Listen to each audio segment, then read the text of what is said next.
وسط تشنجات سياسية استدعت الحكومة الصومالية سفيرها لدى إثيوبيا على خلفية توقيع الأخير اتفاقا مع أرض الصومال الانفصالية، حيث يتيح الاتفاق المبرم ضمان إثيوبيا لمنفذ بحري يقع على أراضي الصومال في خطوة وصفتها الحكومة الإثيوبية بالتاريخية. وذكرت وكالة الأنباء الوطنية الصومالية بأن مجلس الوزراء سيعقد اجتماعا طارئا اليوم لاتخاذ قرار بشأن توقيع مذكرة تفاهم بين إثيوبيا وإدارة منطقة أرض الصومال الانفصالية.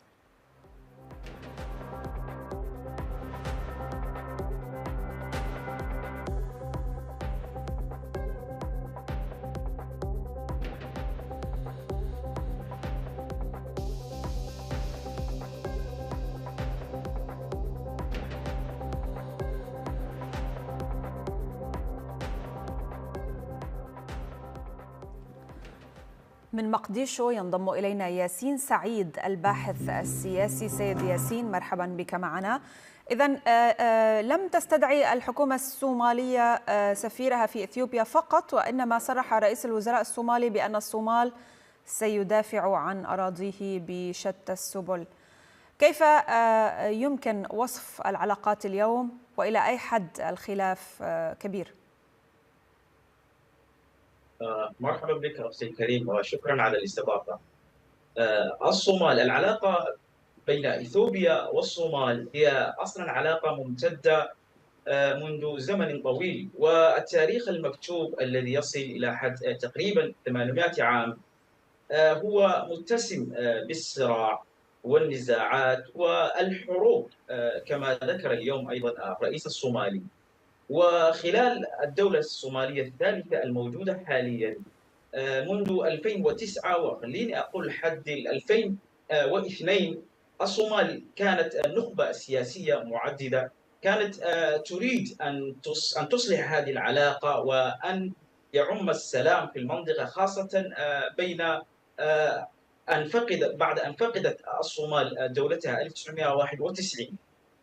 وهذه العلاقة كانت تتسم رغم صراعات سياسية داخلية لا يظهر، إلا أن هذا الصراع وهذا النزاع رجع بعد أن أبي أحمد صرح قبل شهور أو إلى نصف هذه السنة الماضية 2023، صرح أنه يريد، ولم يقل حتى في خيار، بل قال واجب أن تجد إثيوبيا المنفذ بحري.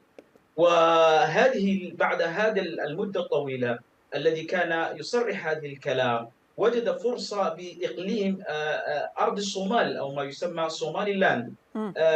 حاكم رئيس صومالي لاند اسمه موسى بيحي وكذلك أبي أحمد، هما رجلان حاليا هم يهربون مشاكل داخلية تتصل لكل من موسى بيحي وكذلك أبي أحمد، فكل واحد منهم أراد أن يصدر هذه المشاكل الداخلية إلى الخارج.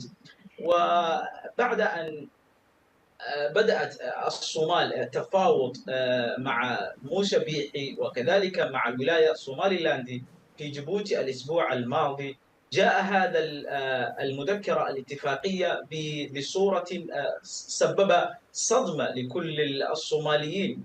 فلهذا اليوم الدولة الصومالية حاولت أن تستدرك هذا الأمر، وكذلك أن تصف وتخبر الدولة الإثيوبية أن الصومال جاهز أن يدافع لبلده وأرضه، ولا يمكن أن تأخذ الدولة الإثيوبية بكل حال من الأحوال بالشبر كما وصف الحكومة الصومالية. وكذلك أيضا جاء هذا عبر بعد أن الشارع الصومالي أصبح غليان، والحكومة الصومالية يعني أصبحت مضطرة أن تستجيب الشعب. وكذلك أيضا بعد هذه المجلس الوزراء جاء مجلس الشعب، وكذلك جاء الرئيس وألقى كلمة أيضا خلال هذه المشاكل التي بدأت الإثيوبيا تجاه الصومال، ونادى كذلك أيضا لكل الدول العربية وكذلك الدول الإفريقية تستدرك وأن تحد حدا أضماع إثيوبيا وخاصة أبي أحمد. طيب، العلاقات بين إثيوبيا بشكل عام والصومال شهدت تطورا في السنوات الأخيرة. الآن كيف ستكون هذه العلاقات؟ العلاقات الذي حاليا يستطيع أن يصلحها هي إثيوبيا إذا راجعت عن قرارها. إثيوبيا تقول كثير بأن من الاتفاق النخبة السياسية، تاريخي سيد ياسين. نعم هي تقول هكذا، لكن اتفاق لكان تاريخيا إذا حصل بين الدولة الصومالية والدولة الإثيوبية، لكن أن يحصل اتفاق بين حاكم ولاية وهذا الحاكم حتى حاليا لا يملك السلطة الشرعية، فانتهت صلاحية مدة حكمه وكذلك سبب مشاكل داخلية في سومالي لاند، وهو حاليا ليس لا يتبع الدستور الصومالي وكذلك الدستور الولاية في ولاية سومالي لاند. فهذا الرجل الذي لا يملك الشرعية كيف يتفق مع دولة إثيوبيا ويصف أبي أحمد بنفس الوقت أنه اتفاق تاريخي؟ فلهذا الاتفاقية أصلا هي باطلة، لكن أن يتراجع وكذلك أن يعتذر إلى الدولة الصومالية، حينها أعتقد سترجع الأمر إلى ما كان عليه، وإلا سيكون هناك مشاكل. وكذلك أيضا سنرى كما يعني حذر منه الرئيس الصومالي جماعات مسلحة تلد حاليا. فالشعب الصومالي أكثر شيء هو موحد، هو أن يكون ضد أطماع إثيوبيا. فهذا الشعب الصومالي متوافق بهذا، إما هو يعيش في كينيا أو في داخل حاليا في إثيوبيا، وكذلك أيضا الشعب الموجود حتى في جيبوتي هم كلهم متفقين أن يكونوا ضد أطماع إثيوبيا. فلهذا رأينا 2006 لما وافقت الحكومة الانتقالية آنذاك أن تدخل الجيش الصومالي، أن يدخل الجيش الإثيوبي إلى الصومال، المقاومة الشرسة التي واجهها من كل أطراف الشعب، وبعد هذه المقاومة الشرسة عقبها انسحاب إثيوبيا.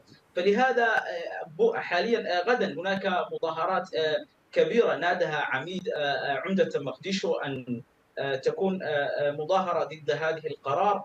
فأعتقد إثيوبيا عليها أن ترجع القرار عاجلا حتى تكون الأمر كما تكون السياسة الصومالية بين إثيوبيا والصومال ترجع كما كانت عليه. شكرا من مقديشو. ياسين سعيد الباحث السياسي.